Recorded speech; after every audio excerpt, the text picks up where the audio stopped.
executed flawlessly. Silicon Valley Bank, thank you very much, Samantha. Okay, these are not close enough. All right, so our first fight is going to be about the retail space and the ongoing argument between physical retail and digital retail and where the twixt they meet. So our first fighter is an entrepreneur who's founded a pretty damn successful company. Interestingly enough, I love it when I can say things like, Daniel Black and Glass Media are actually doing stuff with folks like 7-Eleven and everything else, so it's like everybody's connected in that way. So without any further ado, let's give a warm welcome for Daniel Black, CEO of Glass Media.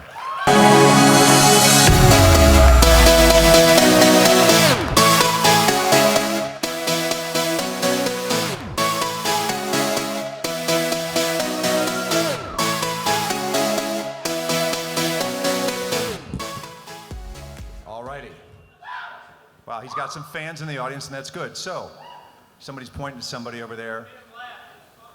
What's that? Why? Oh, he's got a better side? That's his other side?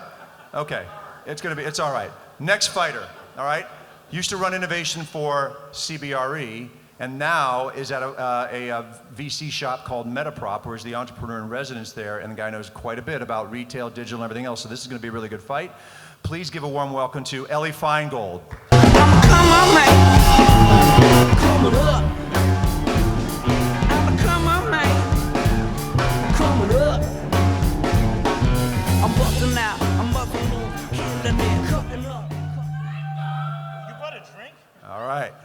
He brought a drink. So, I will tell you, if anybody here was at the very first fight club that we had, one of the fighters did push-ups before he fought. All right? It sounds fun, it sounds jovial, but when the words start flying, they kind of get serious, all right? So, did you guys decide who wants to go first? Because I'll pick it if you don't. Elie's going first. You have 45 seconds. Go. Why are we here? This isn't an existential question. I mean, why are we all here tonight? You can get the data, you can get the live stream, you can get all the information, but we all chose to come here tonight for a reason. Why? To be together, to be in this place, in this time, and to take these ideas and connect them to experience and make them more important. And it's the same thing with physical retail. It takes places, times, memories, and people and connects them to objects, which is something e-commerce can't do. So at the end of the day, buying is a solitary, efficient, but kind of lonely transaction.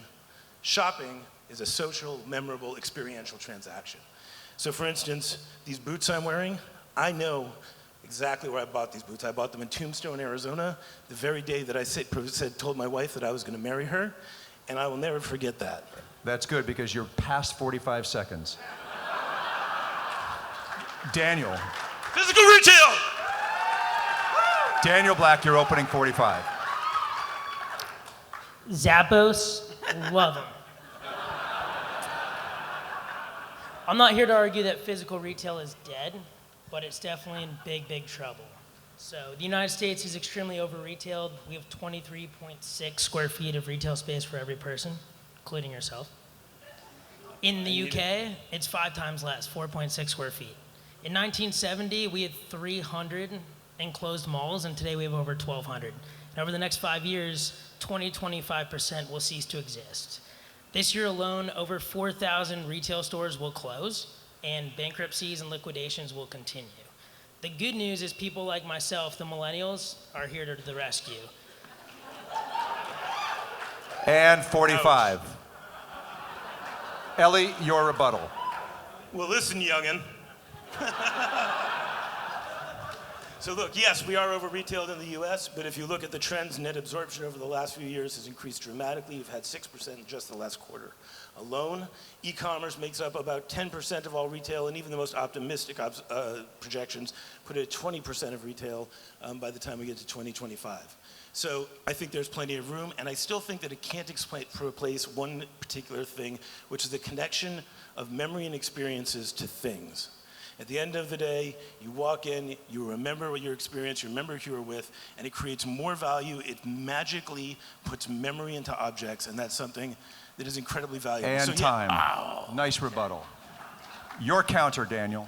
It's definitely valuable. The problem with millennials is 50% of us have $0 in savings. 70% of us can't afford a spontaneous $300 car payment. And to make matters worse, we buy less than the baby boomers, my parents, and the silent generation World War I, like yourself.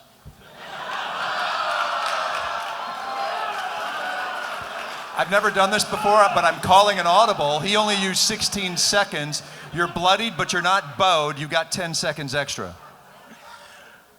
Well, I would just like to draw on the mystic chords of memory from the distant past of the dead and say, democracy began in the Agora, which was a marketplace. Now, I wasn't there for quite that, but the marketplace was the beginning of democracy. It's the center of socialization, and retail is still at the center of that. And time. Not bad. That was pretty lucid.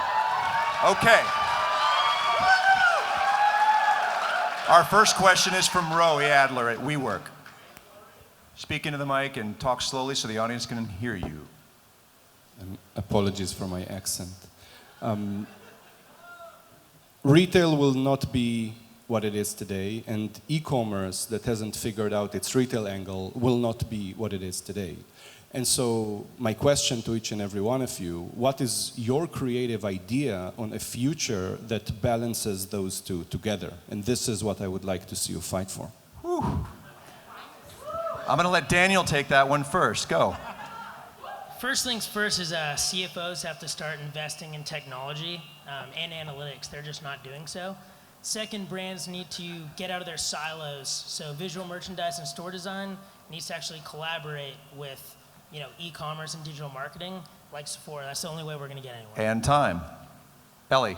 I'm not going to argue with that. The combination of geospatial analytics, screen marketing, applying the digital techniques of online marketing to physical spaces is definitely the future. So I absolutely agree with that. But I think that what it's going to do is going to create personalized experiences as opposed to just commoditized stuff. Because at the end of the day, I want to have an experience in the store with my clothes. I want to have an experience with my toilet paper at home. Excellent. All righty. Jeevan, flash me up on screen. Oh, nope, I'm sorry. I got ahead of myself. Question number 2. Jump ball. Any of the refs? I've got a question. Can answer it, Jen. All right, all the statistics would tell me that Gen Z actually prefers shopping in bricks and mortar because they are actually very social creatures. So talk to me about how you think e-com can bring social to their experience.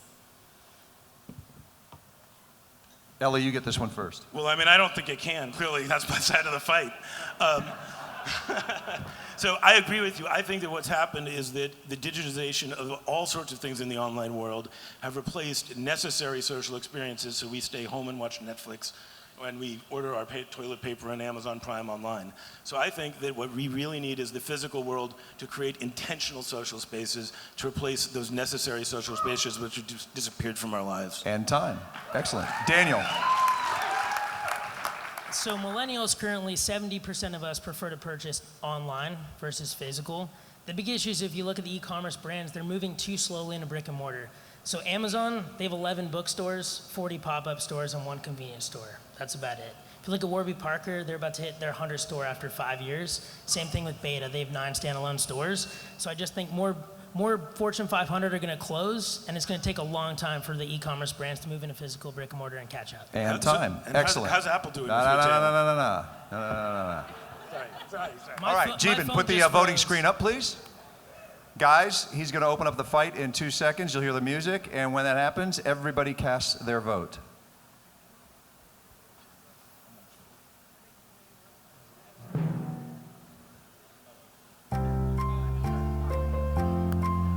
I'm Elie.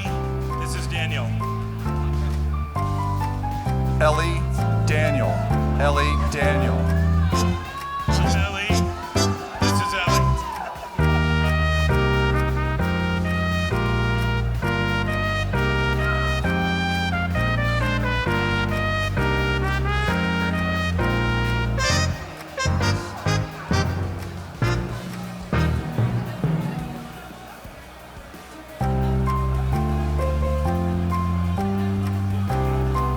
All right, Jeevan, whenever you're ready, flash it up.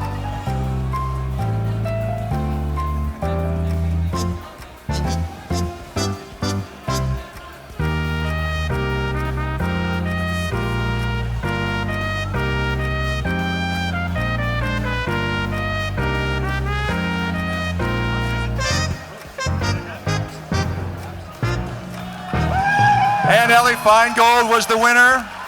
And this is what he gets, some really awesome boxing gloves. Way to go, buddy.